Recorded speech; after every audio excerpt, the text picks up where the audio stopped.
that the only thing we have to fear is fear itself. Nameless, unreasoning, unjustified terror.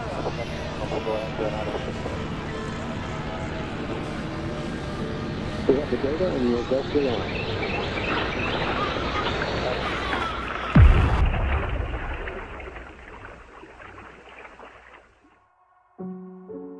Life. It's everywhere around us.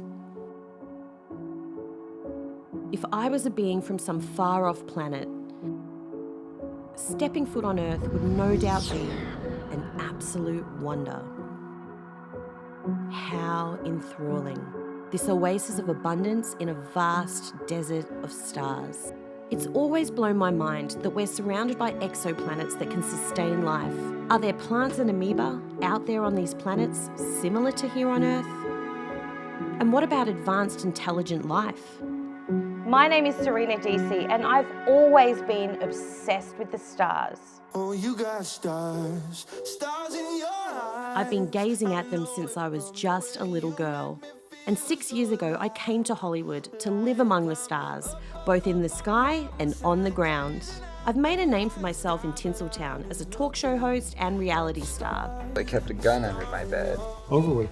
Just like that. Condition of our society. Our society is this. But as soon as the cameras are off, I come back to my real passion. Hanging out with the stars in the sky. Whilst I've always been a believer in alien life, I never had any meaningful UFO sightings. I mean, right now, UFOs are everywhere. Pilots training off the Atlantic coast see things like that all the time. Every day for at least a couple years.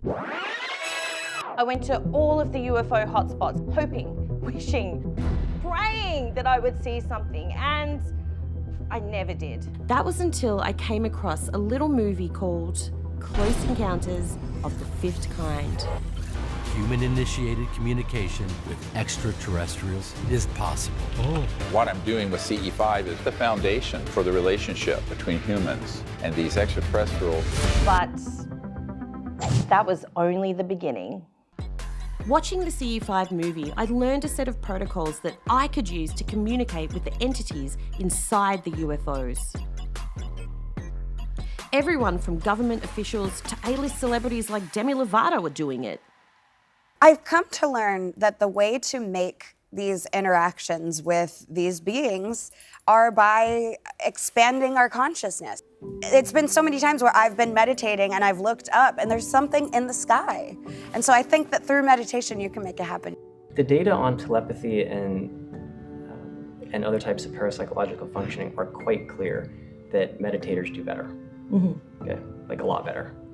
Because when you meditate, you start to become sensitive to the voice inside of you. And you start to see the thoughts that you're having, not as part of you, but that's happening in your awareness. And that's important for being able to sort of practice telepathy. Initially, I thought that the idea of using meditation and telepathy to initiate contact with extraterrestrials sounded like a bit of a long shot. But the more I researched CE5, I discovered that thousands, if not millions of people around the world are not only learning how to do CE5, but they're actually seeing UFOs. This excited me because finally I had a way that I could proactively get these UFOs to appear. Proving that we are not alone.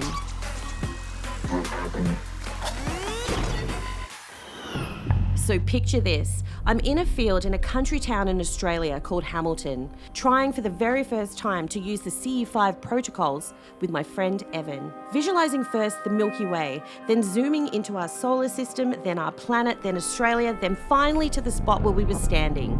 We were optimistic, but not quite sure anything life-changing was going to happen. And then suddenly, I open my eyes and right in front of us appears the biggest, brightest beam of pulsing plasma and an orb of light like nothing I've ever witnessed before in my life. materializing from one point in the sky and gliding slowly past us, silently shimmering and undulating. And then, just like that, it went shoom and instantly disappeared. And I just stood there knowing that that was not from this planet, that this UFO had come from somewhere else, that I'd sent out a message to the universe and something had answered.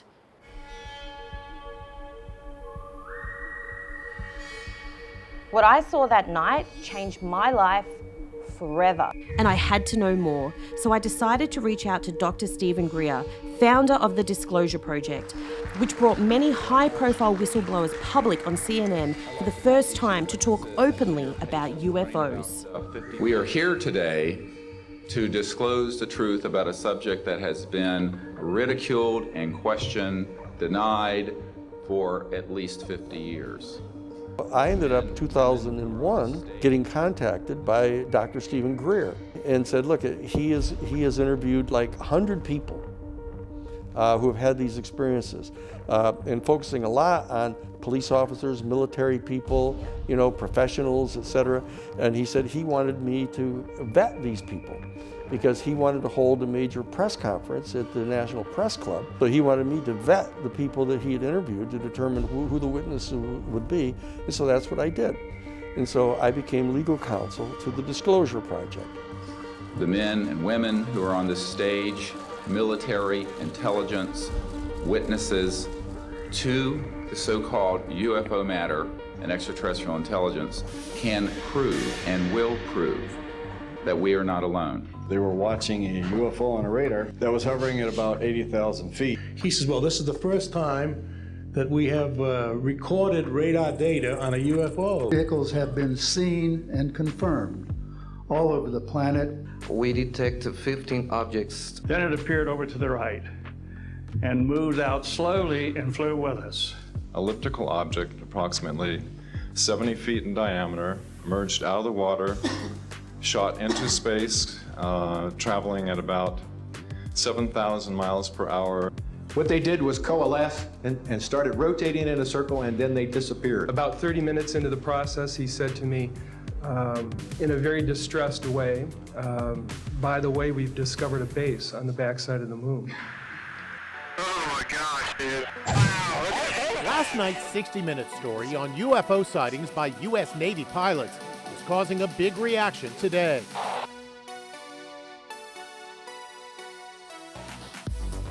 Federal lawmakers who've been briefed on the sightings say we're dealing with something quite different this time. The Pentagon confirms these are images of objects it can't identify. We have deliberately stayed away from going down the rabbit hole of who's behind the wheel and what are their intentions. There is very compelling evidence that we may not be alone.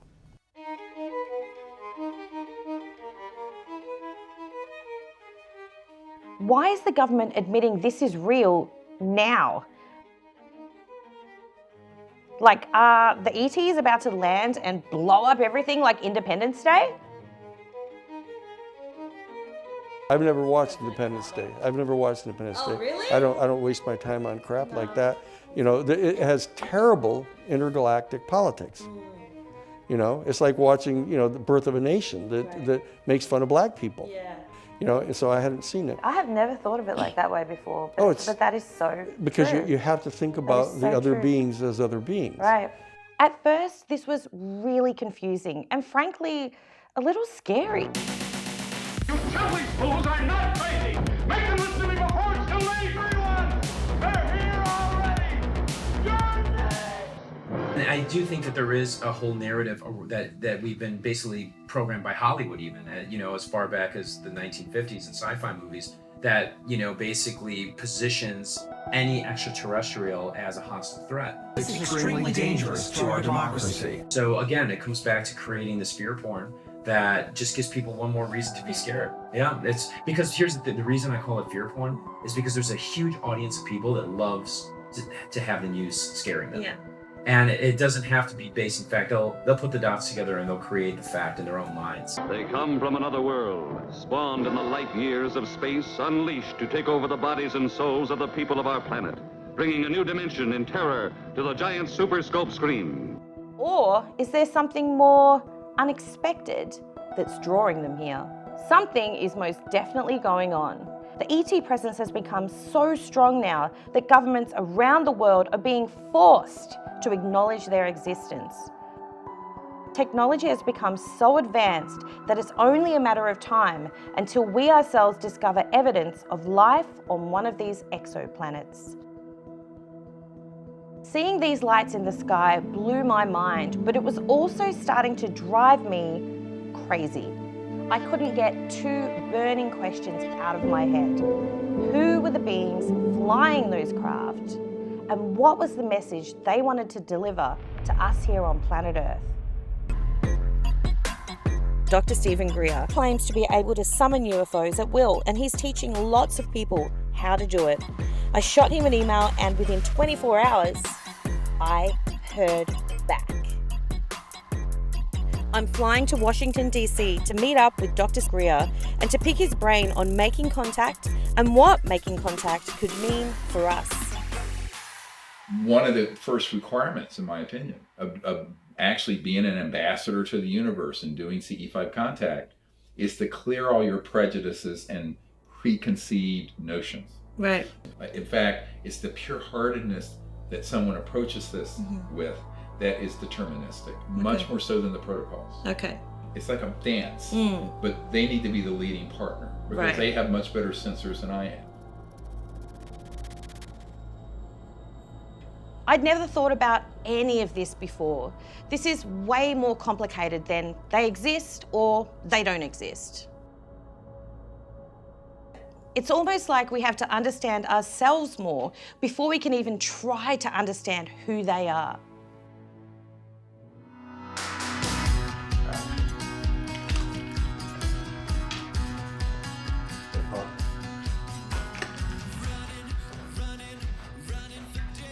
I felt this deep connection that I can barely describe.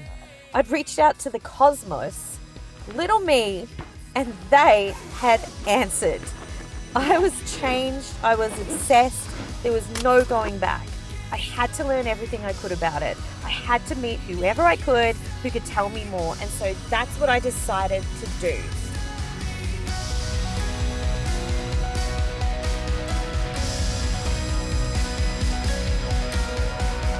You've got to go to the actual person and get that information. You have to get the information yourself. Right.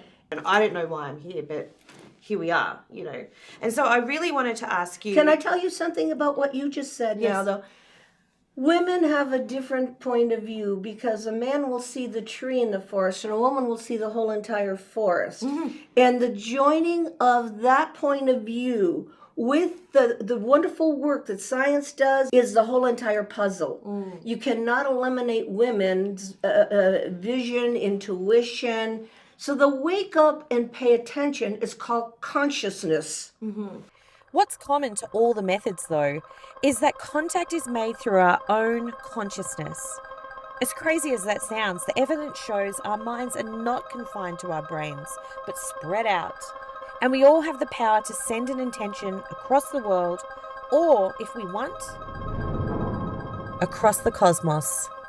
You need one thing, and that's that consciousness itself is the fundamental building block of reality. Consciousness is the base layer of everything. Everyone thinks that the consciousness whereby you and I are awake are two separate things. The consciousness field is a singularity. There's one consciousness field in the creation.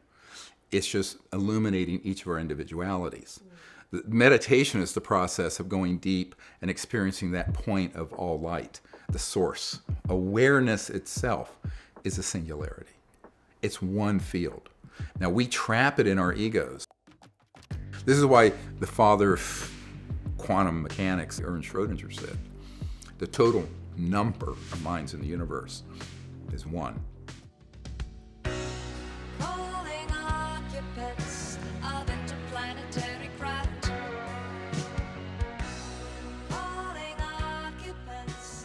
Even the Carpenters wrote a song showing you just how to do it.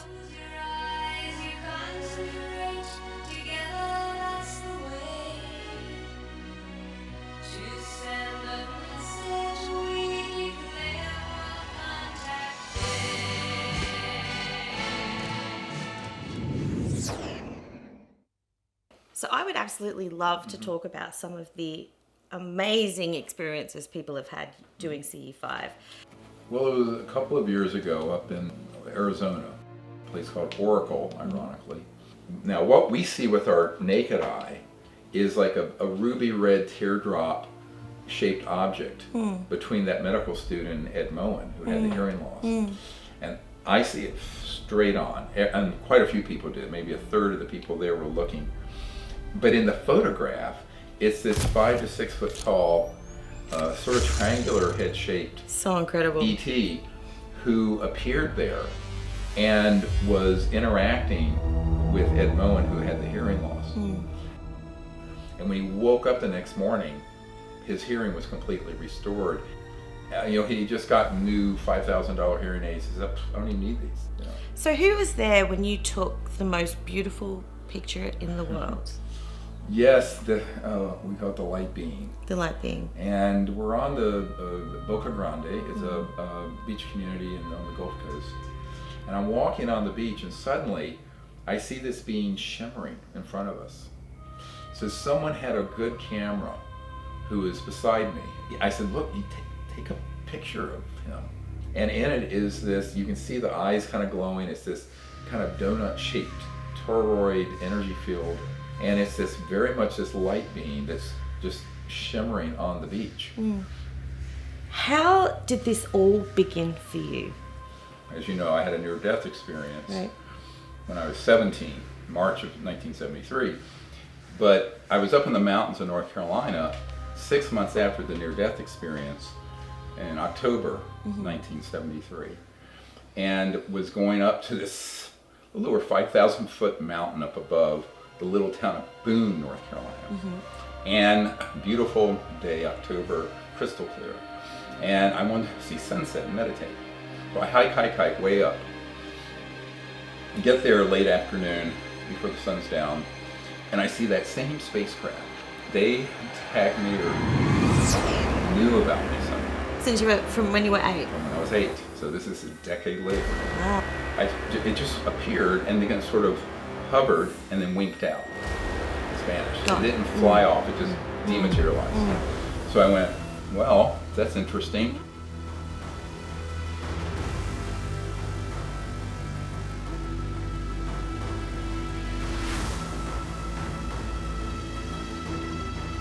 I went into that state in meditation again, very much like the near-death experience.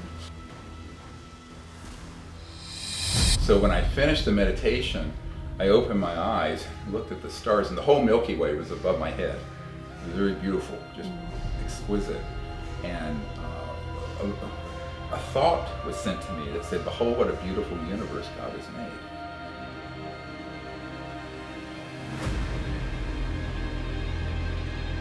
With that, I went straight into the same state I was in when I did die. Right.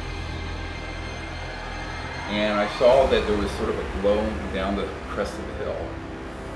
And I thought, what's this direction?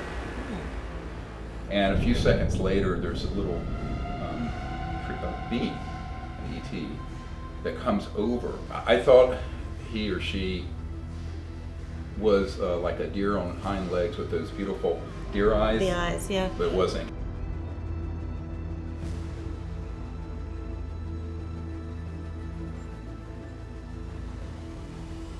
Came over and touched my right shoulder, and when it did, I sort of had this massive electromagnetic discharge, and all my hair stood on end. So I go, wow, and then I sort of vanish off the mountain onto this interstellar vehicle. And we meditate together. And what they were interested in, I don't think I was important. They were interested in a young man, a boy of 18, experiencing the universal communication substrate. How all interstellar communication happens is transdimensional through other dimensions, but increasingly consciousness fields. And so we had this amazing, I don't know, it must have been 2 or 3 hours. But it wasn't like talking like we are. Yeah. It was like being together with knowingness and packets. And then I came back. I came back about a quarter of a mile down the top of this ridge, not where I left.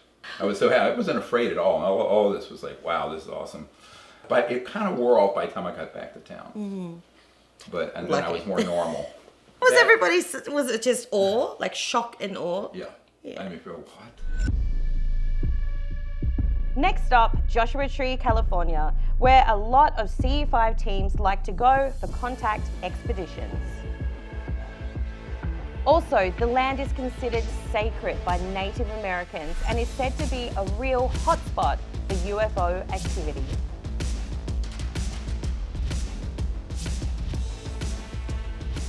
I invited paranormal expert Andrea Perrin to join me out here in Joshua Tree. So exciting, and I get to play paranormal with you. I feel strange.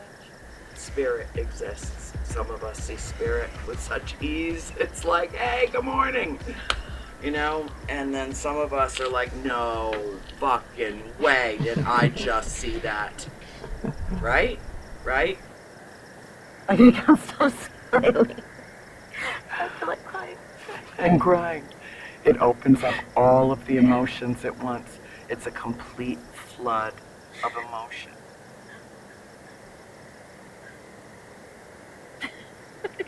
Do it. Oh, I'm having a cry. You probably should sit here for a minute because if you stand up, you're going to topple over. Andrea is such an incredible soul.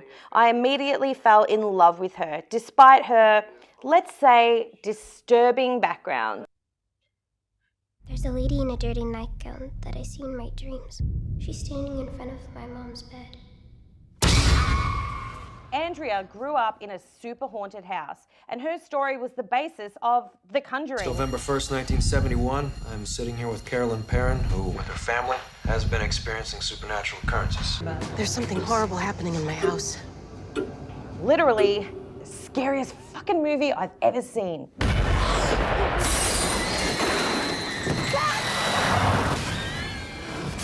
But while The Conjuring made her super famous, it was only the tip of the iceberg when it came to Andrea's experiences.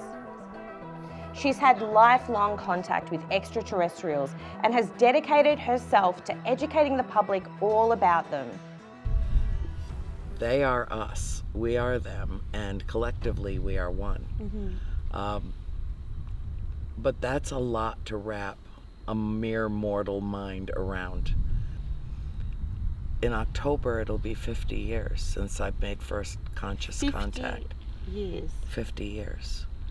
I was a ufologist before that term was invented. Right. Can you tell me a little bit about what happened the first time? I had just turned 13 years old, and I found myself standing in the middle of our voluminous front yard at the farmhouse in Harrisville, Rhode Island. Oh, the farmhouse? The farmhouse. Oh, okay. Was this before the terrible things happened, or? No, it was after. After? Yes. Okay. We'd been living there almost a year when I was, for some inexplicable reason, standing out in the front yard by myself. It was close to sunset. All the trees were just exploding with autumn colors in New England. And it was so peaceful and so quiet. And then I realized how really quiet it was.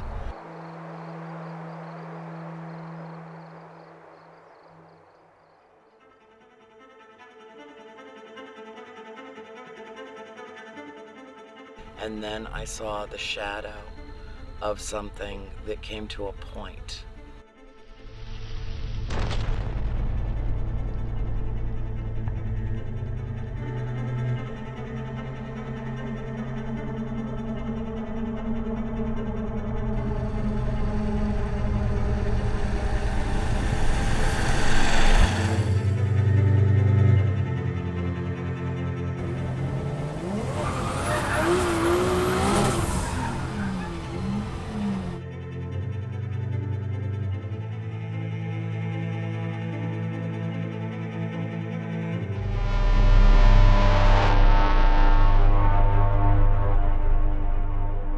And I lifted my head up and watched an entire flotilla of vessels pass directly over the farmhouse. It was a vessel that was so large that it might well have been the size of Manhattan. Except take Manhattan and flip it over, upside down. Wow.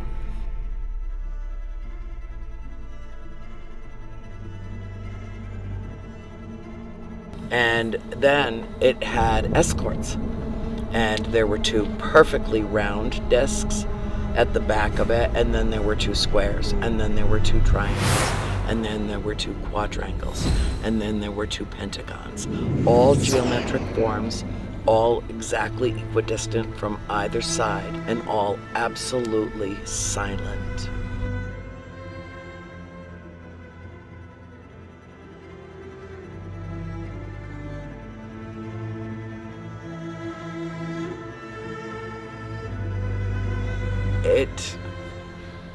It should have terrified me.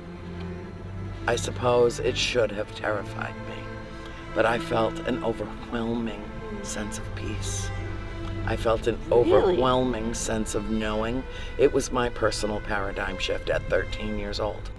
40 years later, I found out that that flotilla moved down from around Nova Scotia, down the eastern seaboard, went to southern Maryland, hopped the pond, made a tour of Western Europe, and when the Royal Air Force scrambled their fighter jets to go after it, in a split second it disappeared over the Arctic Circle. They estimate that it went directly over the heads of 60 million people. There were 10,000 reports. It was almost as though that was the day that the door opened. It was. For you. And since then you Yeah. have had thousands. Joy. Thousands of It brought me moments joy. of contact. Yeah. A sense of belonging. A sense of belonging. I didn't feel like such a stranger on this planet anymore. Everybody really wants to know, what do they look like? Are we talking about greys that are this high with massive eyes? Are they reptiles? Are they all different sorts? Do they look like ghosts? What has been your experience? Most of the races are humanoid. Most. The typical one is the classic gray. You know, with the big round head and the big dark eyes, and they're about 4 feet tall. But they're different like we are. I mean, each of us are different. Sasquatch are the same, except their norm is hair. I would like to say that there are many, many, many, many different types of grays. There's some gray-looking ones, there's some white-looking ones, there's some beige-looking ones. Telepathic communications. And they were dressed in spacesuits. These are long Nordic-type people. All of our job is to try to figure out what it is going on with the ET people. What are they up to? Yeah. Well, that's what I want to know. Who are they? Yeah, right. Maybe the answers to what the ETs are looking for is buried inside of me. Maybe it's time for me to start looking within.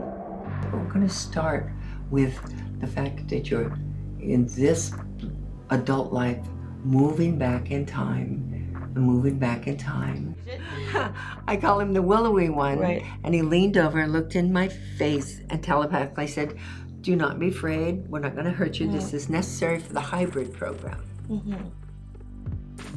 I'm Misha Johnson. I'm a certified hypnotherapist. I specialize in trauma release hypnosis and past life regression, and especially in the ET experience and the unknown paranormal experiences that happen. And I've done thousands of these, and I really feel that is very, very important for people to find their answers themselves. Well, what are some other things that happen to people that could mean they're being contacted? As an example, just say that I jolted out of bed. You know, like, is that a sign? Like, it could actually they could be dreaming of ETs, and it could be ET experiences happening, or it could be memories of ET experience happening. So if someone has a lot of dreams about seeing ETs, it probably is because they are having missing time.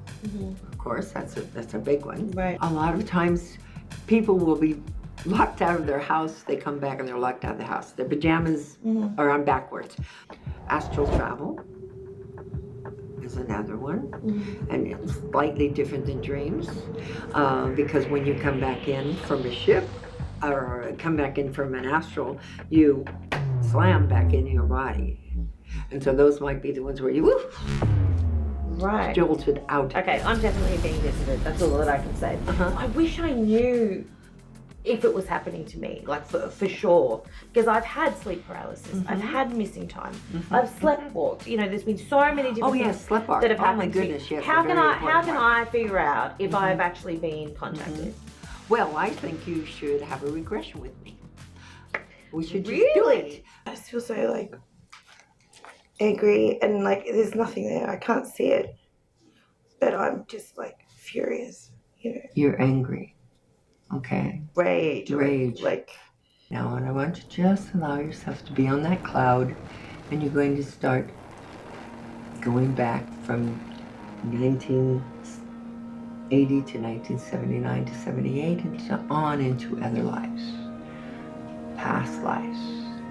Lives that will help you understand what your mission here on Earth is. Let's go to the very first time you saw these beings that are your guides. There when you were born? Just looking. They're sort of, oh, this is weird. Go ahead. They're kind of saying, they're like welcoming me back. As in, hello, you know, calm down. You're in a body, here you are. You're in a new body. You're a baby. Chill out. You know what to do. You always knew what to do. You know what to You do? just need to do it. Okay. I need to stop telling them that I'm not ready. Because if I keep telling them that I'm not ready, then they're not gonna give me the information. And if they don't give me the information, then I can't share the information. And I can't save them. Well, this is so painful. This I is not fun. No. At all. Just be brave. Stop being selfish. Stop like trying to like protect myself. Just be like more open. So what about the fear factor that comes in? Can you rise above that? Ask them if they can help you with that. That's why I'm here. Like here. Like today. So what happened to me? Why is it so scary? Like, go to another lifetime where you saw this energy, a place where you're like with your guides, a place where you're powerful and strong. I want you to go to that life. Let's go back there. 3, 2, 1. yeah, I'm there. I'm old. Okay. Are you male or female? Male, old man. No. It's like Egypt time, but like before. So it isn't 3,000 years ago. It's 10,000, 12,000, 30, you know. And the pyramids were already there. Just, people get it wrong. I'm smart, super smart person. I keep records. And they're just there and it's normal. The beings. That's your job. It's been that way for a long time. Everyone knows them. They're just there. It's normal. It's not even. It's just. I'm not afraid. But it's the little guys from the movie. It's not the greys. It's the little munchkin ones. I am the dreamer. You are the dream. And they're just around And when are they around you? all the time. But I'm hearing something now and it's freaking me out. They're just saying C. What's that? C. As in S-E-E. It's not gonna, I want to see. I'm not gonna get there. No. I can feel myself being pushed out of the Okay. hypnosis. Okay, so allow yourself to just I've count. just been Let's pushed out. count your back. Let's count Pushed you back out. up. Pushed Okay. out. Pushed out. I cried, right? Because I could feel like I was crying. Was I actually crying? You cried. I felt it was the weirdest thing. I felt like fucking terrified and furious with myself. Like I'm blocking something. Oh, yeah. I don't know what it is, and I don't know, like it's very weird to live your life and everything's fine, and then to do something like this and then realize it's not fine. I honestly can't even remember what we just did. Okay, all I can remember that's is very normal. Is very this normal. 9 thing and feeling really. Yeah, until you got the fear pushed you out. You had the fight or flight. Yeah. And that's what took you out. The feeling of it was that whatever was going on there, whatever I was channeling or guide or whatever, it literally at the end it was like, okay, get out. Get out. I'm not telling you anything else, get out. That's how it goes. Just not ready. Everyone is telling me not to be afraid. And when I'm doing these interviews, I'm just sitting there nodding, going, yes, yes, yes, yes, yes. But inside, I'm absolutely terrified. Fear is so deeply ingrained in all of us. But I'm gonna have to get over it if I wanna have another deeply meaningful, life-changing experience. Things were getting a bit weird. And to make them weirder, the opportunity popped up to meet with Bigfoot researcher Jim Myers while he was in town. Hey, Serena. Goodness. Hello, how are you? You ready to talk about Sasquatch? I know. What does Bigfoot have to do with aliens? Well, I went in trying to keep an open mind. What your feeling towards Sasquatch is basically however you feel about that encounter. One person may say that was the most terrifying encounter of my life. Someone else may say it was fascinating, it was magic. And I've had those magical moments once I began to get over my initial fear.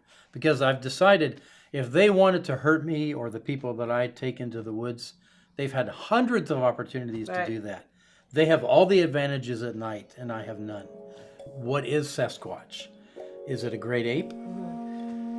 I don't think so. I don't think their behavior, their physiognomy, Or their movement, their right? movement, their family structure is not like a great ape. They've been sighted in every state in the United States and on most continents. The DNA studies that have been done showed that on the female side of the DNA it was human, the male side was unknown. I don't believe it's from this planet. There are theories out there, and you don't have to look far to find them, of Sasquatch appearing at a similar time and in similar space to an alien craft.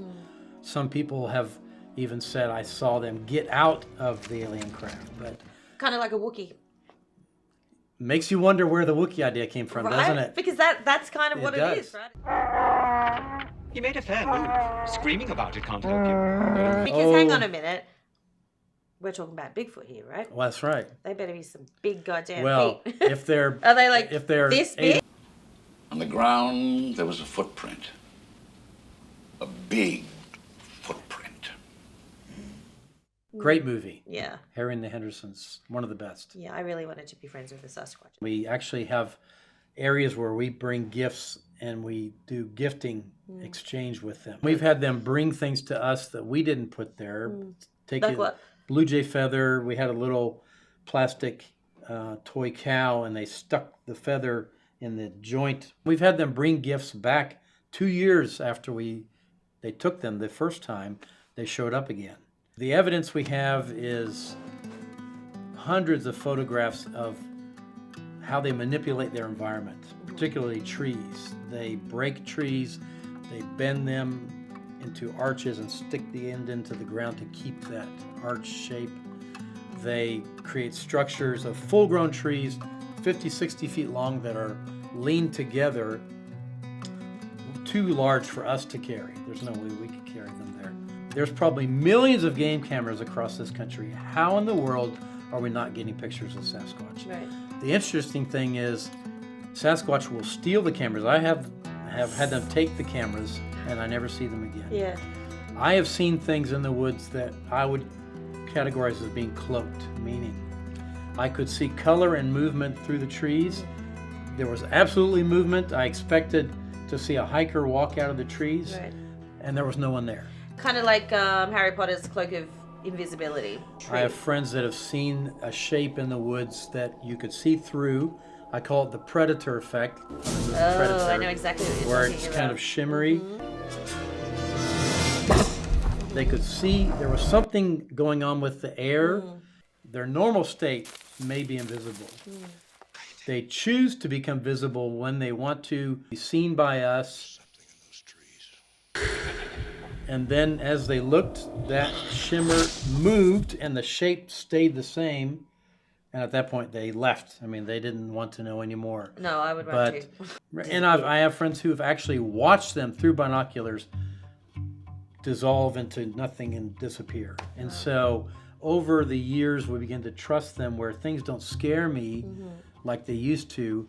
I would have been terrified 10 years ago by some of the things that have happened. And now I just see it as them messing with us and testing us a little bit to see how we're going to react. And they have a sense of humor. They do things to us, I think, honestly, because they think it's funny. Yeah, it's so interesting hearing you talk this way because it just reminds me so much of people that have had contact experiences with ETs. Really? It's the exact same thing, that fear and trepidation initially, but afterwards it almost becomes kind of playful, you know, and you're welcoming their contact rather than being terrified of it. In many cases, we don't need to be afraid of them the way we are because they're there and they mean something. They're here for a reason. Right. We just have to understand what that reason is, but they have a lot to offer to us if we are open to receiving it from them. If it is alien, then who or what created that combination? I think this is critically important because, as we know, there's more and more evidence coming forth every day about UFOs and extraterrestrials in our midst and things that I think the government has known for a long time but are only just now talking about.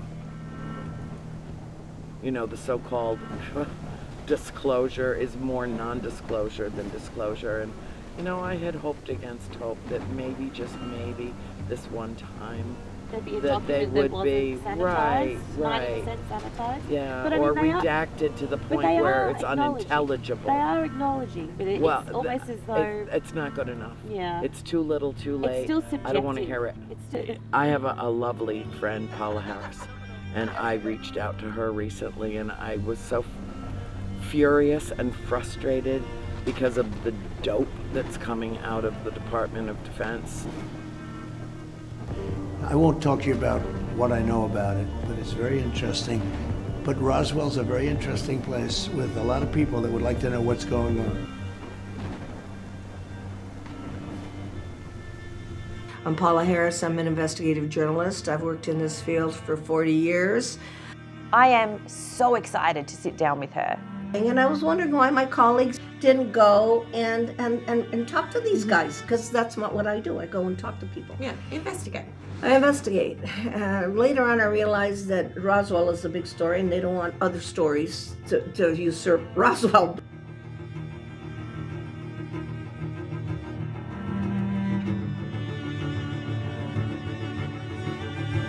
We have, as of date, come to only one firm conclusion, and that is that it does not contain any pattern of purpose or of consistency that we can relate to any conceivable threat to the United States.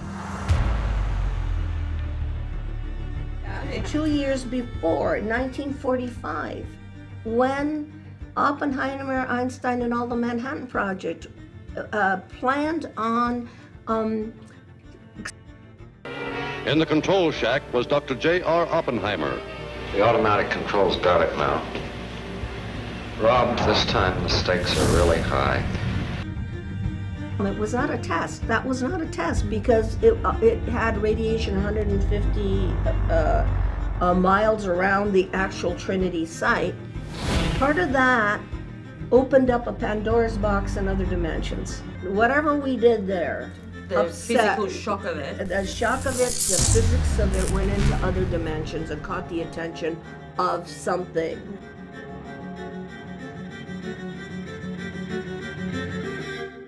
Everybody still thinks of Rosswell as the beginning, you know. Right. You know, in 1945, the words flying saucer did not exist in the Next, I met legendary tech pioneer and paranormal researcher Jacques Vallée, who created the world's first computer database on UFO encounters in the 1960s for Project Blue Book, the first official US government program to study UFOs.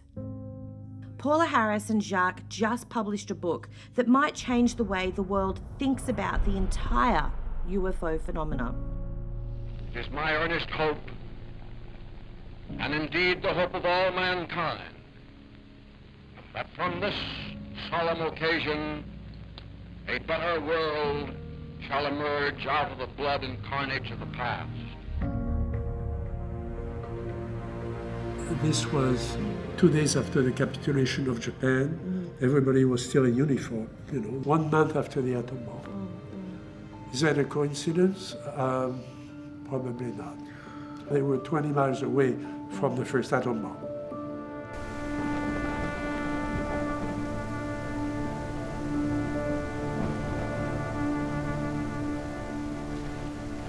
On the 16th of August, there was a thunderstorm, a rainstorm. 2 little boys, they were under a cliff. The ranch was 88,000 acres, so it was very large. So those kids were the ones who were running the ranch.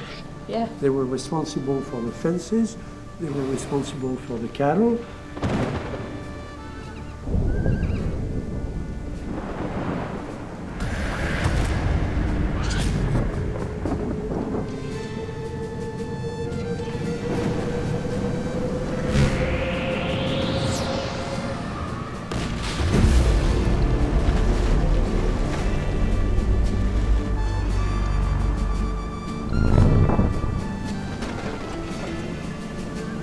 And they saw this craft come in, take out a part of the radio tower, and crash on the land of the 9-year-old boy's, Jose Padilla's father, Faustina.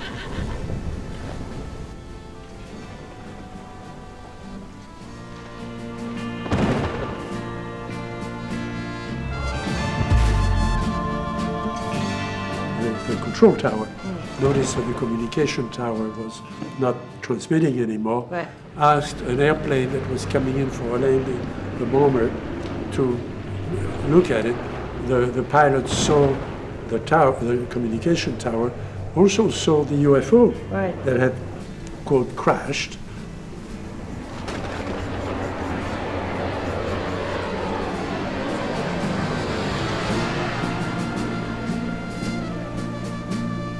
The 2 little boys were very curious. They went over to the crash site. The vegetation was on fire. The craft was not on fire. The craft was intact. A piece was missing, a panel was missing from the craft. There was an opening where the door had been ejected. So the kids could see inside, and they realized that those were not humans.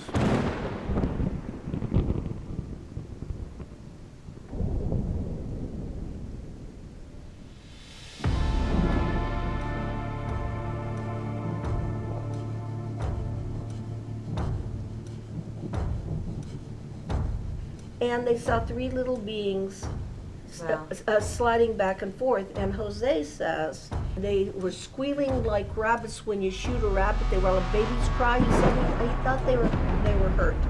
He wanted to go in and help them, but the 6-year-old started to cry. Remy started to cry.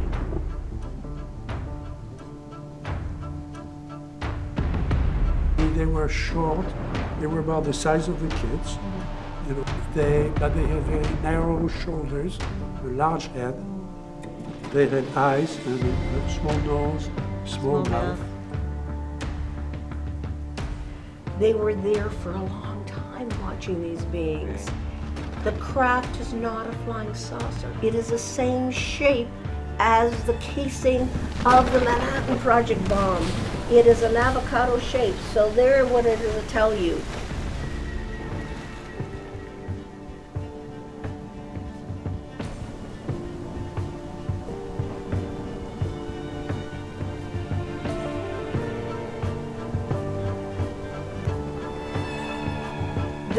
They went home, they told Sheriff Apodaca and the father. Jose's father needed their help in town, and when they came back on day number 3, the father and the policeman went inside the object. The beings were not there. Okay, there had been some cleanup done. Wow. You know, somebody had to go secure the site. So do you think that the beings were taken? Or they may have been taken by their own. And what we have is a recovery that took 8 days because it was the first crash. So the Army, and there was no Air Force at the time. They weren't particularly hiding it in the way that they did No, with they didn't Rosswell. know what is happened. this? What is this? What are we dealing with here? What are we dealing with? After that, the kids were there every day until the final recovery of the craft.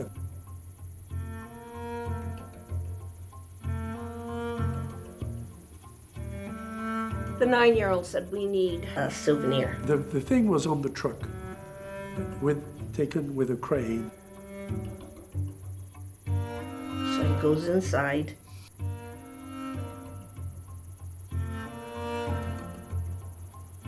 There is a panel stuck to the wall. There is a copper circle, and in the middle there's a rotating bracket. You know, ask the other kid to go get a crowbar.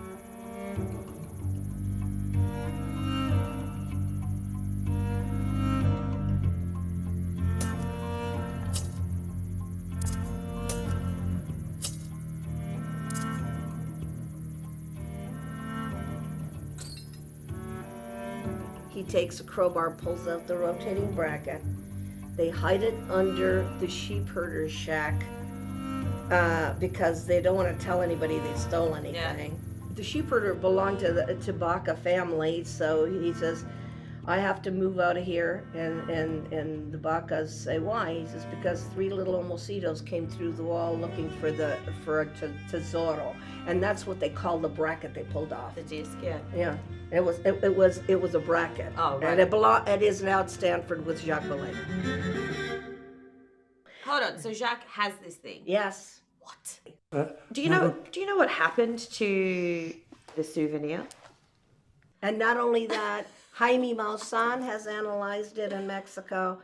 Jacques and his team are analyzing it. It is made of aluminum. Mm-hmm. We don't know what else is in there. This is the only case that has the witnesses, the exact location, the physical from inside the crowd. May I, when you're ready? So this is not the real thing. This is a model. Of the thing that it's a scale model. Wow.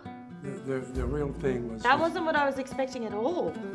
I was so excited to see Jacques' alien artifact, but when he handed it over to me, it wasn't what I was expecting.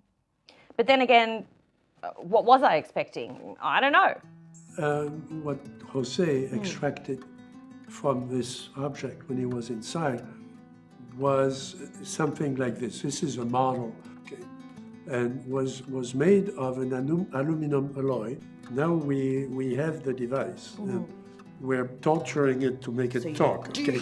Yes, I have the opportunity to continue to learn something about physics and about what happened in those years. Yeah. So it's a privilege for me. The boys picked up 10 pounds of what they call spider web, which is angel hair, that was lit up, and they trimmed their Christmas trees with it in San Antonio because they didn't know what it was. So they're trimming the Christmas trees. They put it on the windows so that their neighbors said, we like what you have, and they said, you want some of it? And it came out of the crash. Did you physically handle the artifacts from Oh yeah, I had them. They were in my possession. What things did you have? What did you have? I had integrated circuits, like the size of a quarter. I had a bunch of wires. Colors were coming out of it. I don't say wires. I didn't know what they were. I didn't know if they were wires or anything. They actually, I didn't know what they were. They just were emitting light. The angel hair sounded a lot like the fiber optics that Corso was talking about. Could this technology have come from Trinity and not from Rosswell, like he'd originally assumed? Because this is a guy that was famous for back engineering the fiber optics and the Army's back engineering stuff.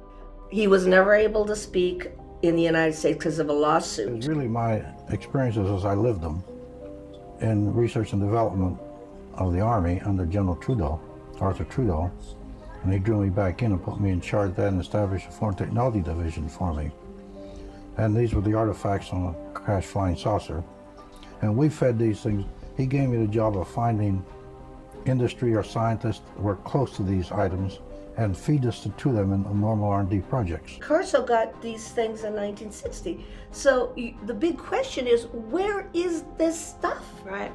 He said, my job was to give it first to the Army and then to give it to the people. Yeah. This man is giving me a story that nobody else got, by the way, because I happened to be next door. I was like, how did that happen? I, at the time, was in Rome, and my boss said, you got to cover the 50th anniversary of Rosswell. And that place was solidly booked. So I walked into the media place and I said, I don't have a place to sleep and I'm supposed to cover this story and I'm not going 40 miles away. And the first place that I found was a Sally Port Inn. Okay. And I asked them if they had a room and they said, we do have a room for 3 days. It was a room next to Colonel Corso. Any more than that? I didn't know that because I didn't know him. So when he comes out of the room, after I found out who he was, he said, you're from Italy, and he said, I'm going to come and talk to you. He gave me the only interview, but it was an interview I didn't want. Right. Because he told me that when he was the head of missile battalion at White Sands, that when he was flying over the area, White Sands in New Mexico, that he saw a UFO there.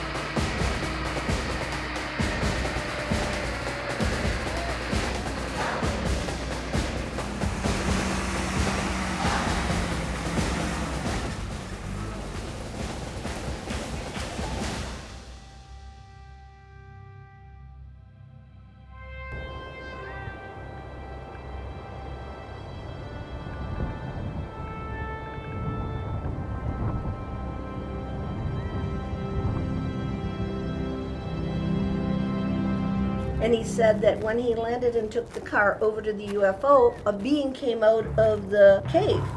And it was not a gray, it had a helmet, it was a little man type being with a band with a red stone in the middle. Friend or foe? Neither. Will you turn off your radar so that I can take off? What's in it for me? A new world, if you can take it.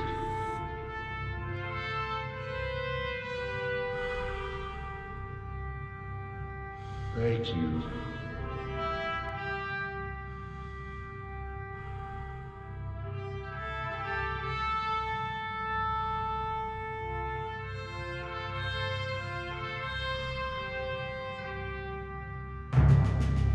Friend or foe? Then he turns to me and he says, guess what he said? I said, he said neither. And Colonel Corso said, he said neither. So remember that. They are not good, they are not bad, they're not our friends, they're not our enemies. They're just there. They're just there. Right. They're neither. It makes sense, doesn't it? There's good and bad in everything, including in each of us. But if they're not here to save us, and they're not here to destroy us, what do they want? And the being said, a new world, if you can take it. He says, what does a new world, if you can take it, mean? And after all of these years, there's nothing else that's more important than the new world.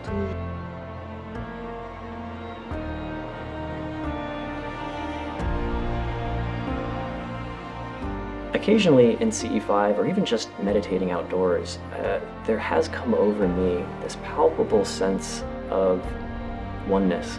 It's a state that you can drop into, and that I think is available to everyone. And it's this comfort, quiet, thick feeling, I suppose, of being connected to it all. You know, in this community, we always say things like, we're all one, we're all connected. It's one thing to say it, it's another thing to really feel it and understand it. Adam M. Curry is a respected consciousness researcher and tech entrepreneur. He's run well-regarded experiments in human consciousness potential at places like Princeton Engineering Anomalies Research Lab and the Institute of Noetics Science. So you're in that state, and you've, set your intention, and lights appear, craft appear, beings, whatever it happens to be. How are they picking up that message? So again, we don't know, but like I was saying before, that consciousness is the sort of the basic building block of physical reality, and this is something that unites us. Right. In fact, at some level, there is no distinction between us and the ETs. We are one. Okay. Talking to Adam was a real aha moment for me. I finally felt a sense of peace come over me. The fear had lifted, and I was ready. I think a lot of kids get excited about the possibilities like we're discussing. They go into a science career and they find it quite soul-crushing because all of the really interesting elements that make us human are told are false. There's a paradigm in science that's called materialism that says that consciousness isn't real, ergo psychic functioning isn't real, there's no such thing as free energy. Like all these things that would compel you towards a scientific career, you're told are not real, so forget about it. I mean, regular people are being told from the time they're little children that this is silly and it isn't true and it's all a fiction or fantasy. Well, Why? Why is it like Why that? aren't they listening? Because they don't want to change their lives. Like through fear? Well, what about your life? Fear of No. acceptance? Or what do you When think it is? when you accept the responsibility, the way you're not the same anymore. You can't even look at your family or anybody the same anymore. How many people do you know that want to change their entire life? I myself am an experiencer. So when you have seen and experienced close at hand things that have been not spoken about, things that have been repressed, and not only that, people get ridiculed when they talk about these kind of things, and I didn't care. Yeah. So, Which I love about you, by the way, and which I'm terrified about for myself, but... Yeah, well, the thing is, the more we talk about something, the more it's okay to talk about it. We normalize it. Yeah. But some of the children are not being told that. The new generation say, well, sure, there's extraterrestrial life. And so one of the theories is that that's exactly what's happening, is that there's this whole acclimation process is going on that's going to take place over an entire generation. We're the ones that are kind of living through this 100-year period, and the generations that come on behind us are going to find this to be much more part of their everyday life. But I believe that what's happening is that the people that are in that elite group that are guarding this information, they just aren't going to talk about it. They're going to try to just pass right by it. You have to keep your foot on their neck. They're not going to give it up for free, right? But we know that we're very close to pulling it out of them.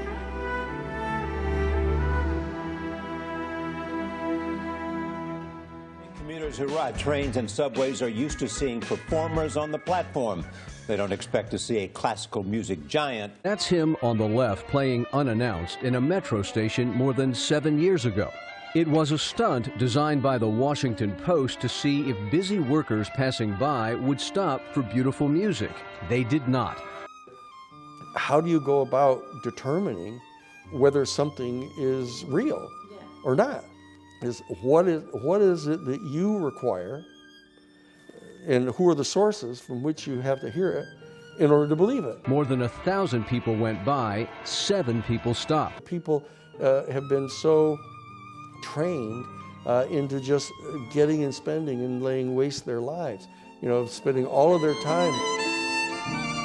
Keep in mind that in the world of music, Joshua Bell is violin royalty. There's a reason why people don't get time to spend more time paying attention to things like this, and that we have to help that. And so we have to change a lot of things about our culture. But something about that one day made him that guy. You were the guy who played in the I'm the Metro. guy. You know, sometimes I get people telling me the story. Did you hear about the guy who played in the Metro? It's like, that was me. There's a lot of forces arrayed to suppress this, you know, and that they're constantly depending upon regular people believing whatever the people in positions of authority say, that they're allowed to think about, that it's okay to think about, or what you can't think about. So Union Station was his Washington comeback, and everyone knew it. He played the same music, but wanted it heard. This time, not only were they came out in numbers, the warmth, it was almost like maybe they were making up for because they all knew the story. People who are usually inside institutions accept whatever the limitations are that the institution has accepted upon what its role is, so that they fit in to the whole power structure. And if they try to get outside of that activity, people inside the institution, the leadership of the institution, will push them out. And so that's what happened in 1994, which was Dr. John Mack, the head of the Department of Clinical Psychiatry at Harvard Medical School, that had done all these interviews. And so he knew everybody. Society as a whole doesn't want to accept this. So they say, well, maybe it's psychological, or they attack me, or they shoot the messenger, whatever. Dr. Mack's new book is called Abduction. Dr. Mack, you with your credentials coming from Harvard, what do you think this all means? So I want to talk to you a little bit about what the experiences shared with John Mack, and also what the other experiences shared. Was there a common denominator? What were the key messages they were being told? If you encounter the beings themselves, in that they look different from human beings that have been encountered by completely credible people, there are two things that are being communicated regularly. The first one is that you've got to get rid of the nuclear weapons.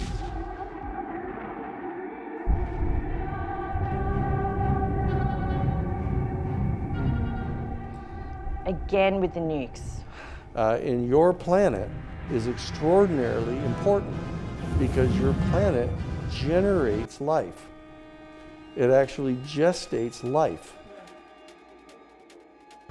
And so the nuclear weapons are threatening to wreck that and can poison the planet for millions of years, okay? And so you've got to stop that. I was stationed at Malmstrom Air Force Base, Montana, as a missile launch officer, Minuteman Missiles. I got a call from my primary security guard upstairs, clearly very frightened. He said there was a bright, glowing red object hovering outside the front gate. It was oval-shaped. All as my weapons started going down, one after the other, they went into a no-go condition, what we call a no-go condition. They were unlaunchable. We lost somewhere between 6 and 8 weapons that morning within minutes of a UFO hovering outside the front gate. And in one telex, it says the fact that no apparent reason for the loss of 10 missiles can be readily identified is cause for grave concern to this headquarters. When they come over a nuclear facility and turn off all the missile sites, you might think they'd say, well, somebody's going to do something about that. And the fact is, if the people who try to report that it's happened are being punished inside the military, this is perplexing the UFO beings. Well, wait a second, that's not a rational response to our effort to communicate with them. They convey in the experiences, in the encounters, on the ships, through the eyes, through telepathic communication. They show us ourselves. They say, look, you're destroying the earth. It is not yours. You have to stop this. And the second thing that they're saying is, you've got to stop polluting your planet. You're putting chemicals up into your atmosphere that are going to destroy your climate system. And your whole planet is going to die. For example, the kids at the aerial school in Africa in 1994, John Mack interviewed the kids. Something scared you, is that right? Yes. What scared you? The noise. What noise? The noise that we heard in the air. You heard a noise in the Yes. air? What was it like? Like a roar or a buzz or a hum, or what kind of a noise? It was like someone was blowing a flute. And we heard this flute, sort of like a flute noise. We were just walking, and then we saw this maroon color just waving about, and it was disappearing and disappearing, and we started to follow it.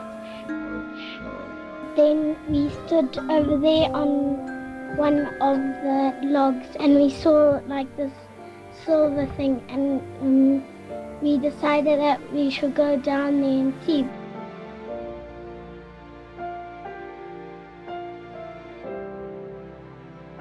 And then we quickly ran to the logs, and we saw a silver thing.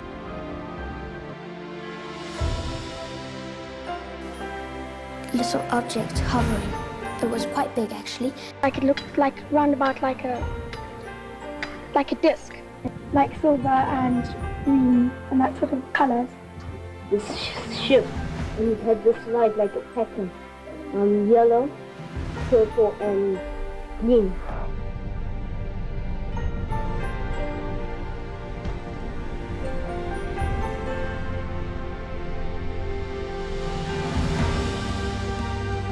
And we saw a man standing next to it.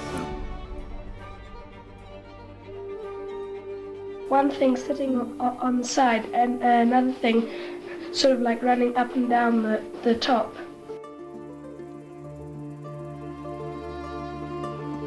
The other one was running across the ship, because there were also trees here. I saw one person sitting on top of the ship and guarding it, and another one running up and down like he was confused. And one poked its head up and looked at me out of the grass, and me and Candace were really scared. We nearly screamed. What did it feel like when he was looking at you? Felt scared. It felt scary? What was scary about it? Well, felt scared because I've never seen such a person like that before. Did you see the eyes? What did they look like? They were going like that. And he was actually looking at us, kind of like that. Oval. Yes. He had a big head. And his mouth was just like a line, like this. His nose was quite small, and his mouth was quite small. And he was very thin. Did you look at him? Yes. Did he look at you? Yes, then he gave me the creeps, then I stopped looking Gave you at the him. creeps. Actually, in your drawing, you showed him standing up, didn't you? Yes, I had to draw him standing up because I couldn't draw him sitting. No, they were very still. They could see them, and they were getting these pictures in their mind, how the kids kept referring to it. And it kept showing our planet all desolate with trees with all leaves gone on it and everything all shrunken and dry. What I thought was maybe the world's gonna end. Maybe they're telling us the world's gonna end. Because because we don't look after the planet, the area properly. It was like the world, all the trees will just go down, and there will be no air, and people will be dying. Drought and heat waves across many western states. Some experts worry that this could go on for months. At least 7 people have died in a raging fire in a rural community along the popular garden route in southern South Africa. In Greece's Evia Island, in the grip of its own heat wave, more flames tear through a pine forest. They came from many other cities. They did not know that they were going to be here for 9 days. Então não tendo a água, não molha, né? O campo fica secou demais. Não é só o gado, sofre tudo, né? O gado, tudo vai sofrer. It's very volatile, and of course we have the eucalyptus, which is in the air. Very, very terrifying. Had you had those thoughts before this experience? No. No. And how did he get that across to you? Well, he never said anything. It's just that the face is the eyes. He was interested. They show people who've had these experiences, these incredibly beautiful images of the planet, and it's, you know, like flowers and the moss and the water. The ones that held in their arms justice for all mankind. And then they show that juxtaposed with scenes of utter destruction, forests destroyed by acid rain, Is this reality? rivers polluted where the fish won't Can't live. define what makes us care to breathe. Just walked away and I started crying. But if I ruled the world, I'd sail the seas, looking for someone to tell me what it means to love without taking, hold with gentle ease, to stay where you can't see what's really beneath. If I ruled the world. They all understood that they were going to have to do something to stop this from happening to our planet.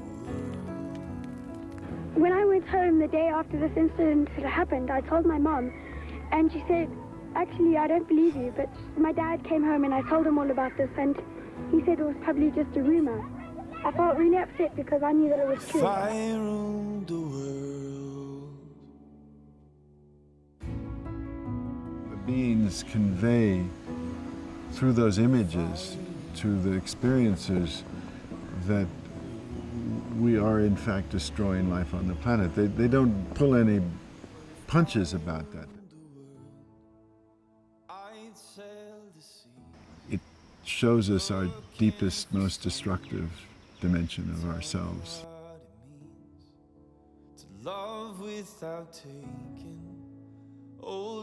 We are the threat. We are the threat to ourselves. You know, it's not the extraterrestrials that are threatening us. Our national security state is threatening us because they're designing weapons that will destroy the whole world in order to allegedly protect the boundaries of a particular nation state. I think that the most important message that they have imparted is that they can't do it for us, that we have to save ourselves from ourselves. And we don't have a plan B, and we don't have a planet B. We've got to, you know, not only open our minds to be prepared, but we have to also start developing a supplemented reality system that adjusts to this new reality. But are all the different species that communicate saying the same thing? Yes. So these messages are coming from Africa, Latin America, and from Sasquatch in North America too. Because of what people have said that they've had communicated to them in their mind, Mentally. through mind speak. They want to teach us how to take better care of the planet than we're doing, because they are kind of the keepers of the earth. So if these messages are coming from all over the planet, from all different types of beings, and we haven't heeded their warnings yet, are we too late? But don't they know? Like, don't they know the end game? Like, no. Like, how does that It's work? all- You get what I mean? it's- Like, why would they bother if they know that we've already failed? We never are, it's never cast in stone. A wise person knows that when you talk of the future, Mm. you can only speak of probable futures. It may have a 95% probability, but it's not 100% because there are too many variables that Free can will. alter that. And that's my whole goal for the rest of my life. And that is Just actually move the needle. terrifying, because what you're saying is that right now, when they look at our future, as it is right now, yes, we're toast. We're toast. We're fucked. toast. Oh, There's that's no actually other- horrible. Which makes me Existence feel is good is that terrifying. you feel a responsibility. That makes me feel good. Feel angry. No, but you feel a responsibility. You want to do something. Yeah. Yeah. Well, the only reason we're doing this is to make people do something. More people need to start listening. That's what needs to happen. No, more people need to move. We need to pull out of a death spiral. And these civilizations know that. But they're not going to impose it. These civilizations are so conscious, socially so advanced, they understand this. So an outside force imposing something like that will never happen. Okay. It has to come from within. This is an opening to another world that makes a human being much more than just a human being. A human being is part of a cosmos. Right. You can change it in a second, and it takes the power of thought. You know, Einstein said, nothing's ever been solved by the level of consciousness that created it. You know, we have this bias looking down at things, but we rarely kind of see ourselves in that picture, sort of looking up as though Right. you're a part of like a larger Oh, my God. ecosystem of consciousness. I mean, seriously, mind blown. It's maybe more like consciousness is connecting with itself simultaneously, but it seems to be happening in different organisms. And they said, oh, humans. Maybe they can raise their consciousness. You know, there was a lab that I was a part of called the Pear Lab at Princeton University, and we were looking at the ability of people to affect physical systems outside of their body using only their thoughts, only their intention. Okay. Pop culture word is telekinesis or psychokinesis. So this has been pretty well established scientifically at Princeton, where he would put people in front of random number generators, just spitting out zeros and ones, quantum machines. Yeah. And if they put their awareness on it and say, we want it to put out more zeros, it does. And if there are two people that love each other, it's exponential. Now, every single person that came into the lab had the potential to do it. Most people actually did it. I think that maybe that's the real message to the CE5 stuff, is it's not. It looks like it's sending your thought beams or something out into space, but really what you're doing is you're working on your own sense of what's possible. And you're healing those things that are keeping you from experiencing a broader reality. Adam was right. It all comes back to consciousness. I had glimpsed this higher state, but I wanted to go deeper.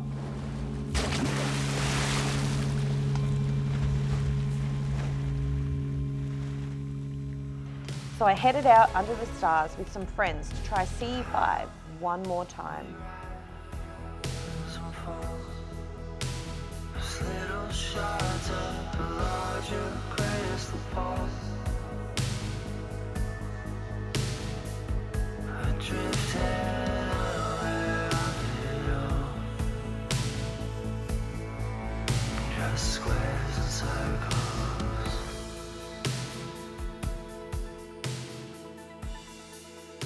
Biggest thing is clearing your head first. What a lot of people do a mistake is they don't learn to meditate and they don't learn to clear their head. So while they're trying to send a message, I think the thought about if they lock their door to their house or if they forgot to turn off an alarm gets in the way of the communication.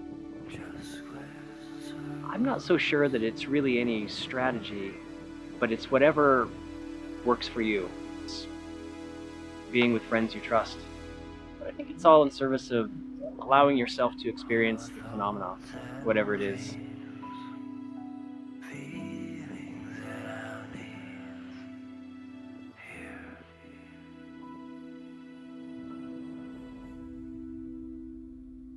A simple technique to clear our minds, which you can do with eyes closed or eyes open.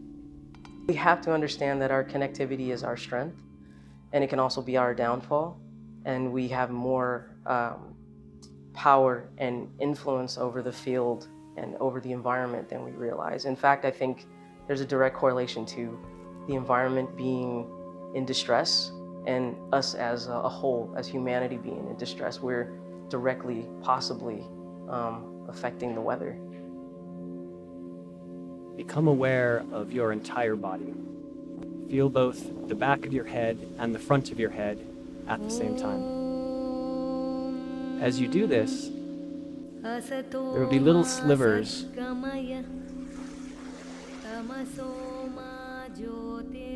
of presence. Little moments where you wake up into your own brain.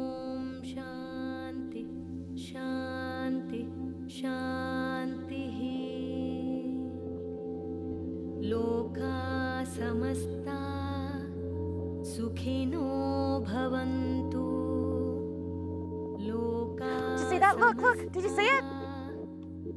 Tell me someone saw that. Did you see it? It was like, whoo.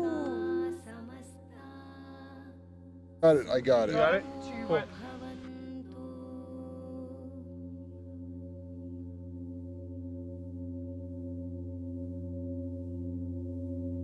I'm really grateful that I've got to meet the most amazing people in the world and go on the most life-changing journey. I had the most amazing time under the stars with my friends, meditating, connecting with each other. And whilst everyone was there trying to communicate with ETs and hoping that maybe they'd see something, I felt this sense of peace and this sense of connectivity to the stars, and it was a really beautiful moment for me. So then imagine if thousands or millions of people are doing something like this. Yeah. It can actually cause a huge shift in civilization by people who don't even know you're doing it. You know, and so that we have an extraordinarily high obligation here to protect this entity. And we've got to be able to do this. If they're giving us time, a whole generation to do this, we've got to do this. One of the good things about millions of people doing CE5 contact is that it overwhelms their ability to suppress it. Right. When there's one or two, it's one thing, but when Yes. there's 50,000, well... Exactly. We are the point of disclosure. You and me and others like us who have our own group, our own tribe, as it were. It is time for truth. The time is now. This is the paradigm shift. We are squarely in the midst of it, and if we screw this up, we're done. And it's got to be faster than the legislators are willing to do it right now. We need to have pressure from the citizenry that we demand this. Our office is drafting the California Green New Deal. We have a 350-page draft bill. We've been working like mad to get the governor to declare a state of climate emergency. We have to do very concrete, practical things. The question is, what can motivate us to do that? For me, it was purpose. Right? What I want to do is I want to take this stuff from the lab and show people that this is real and do something about it. I want to build technologies based on a secret that very few people understand, which is that this stuff is real. And if this stuff is real, that means that the textbooks are wrong. And if the textbooks are wrong, there's this whole world of opportunity. Possibilities. Exactly. The more people that are doing this, the more that we are sort of broadening the possibilities of what life as a human on this planet is going to be like. Are we going to be alone, or are we going to have partners? Right. And partners that will not just be there for us in a spiritual sense, but perhaps could share their knowledge and capabilities at a time when we most need it. Create a meetup group or something, a CE5 meetup group. Yeah. You'll be surprised at the number of people, and high quality people, that will come out and join you. By transforming ourselves on the inside, we automatically manifest a new world around us.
They are trying to figure out what our potential is, our positive potential. There's a famous story of a little boy that loved butterflies. And he would collect these butterflies, and he would have them. He had this little like aviary where the butterflies would all fly around. So, and he was looking for this perfect specimen of a monarch butterfly. And he finally found this little cocoon of a monarch butterfly, and he brought it home, and he put it in this little box with cotton in it, and had lights to keep it warm. And he was, husbanding this cocoon. Finally, it started to break out. That the butterfly started to break out of the cocoon, and it was struggling and broke through the silken threads. And it was struggling and struggling, and there was only one little silken thread left, and it was struggling like mad against it with the wings. And the little boy felt so much sympathy for them. He took out a little pair of scissors and he clipped that last little silken thread, and the butterfly came free. And it was a perfect specimen of a monarch butterfly, except that it could never fly. Because it turns out that it was the struggling against that last thread that was necessary to develop the muscle set that enabled them to fly. It's important to remember that. It's important to remember that our struggle to save ourselves and to save our planet and to save our climate system and stuff is something that we have to go through if we're going to qualify to participate in this civilization that exists. Otherwise we're a primitive group of people that are so dangerous or self-destructive that we aren't going to be welcome. That's what's going on.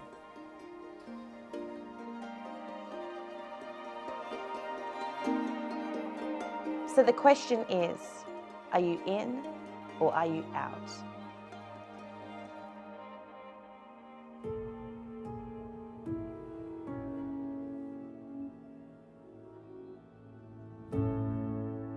Where have all the good men gone? The ones that held in their arms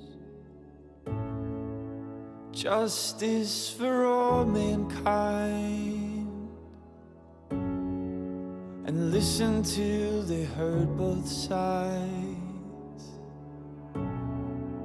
Is this reality?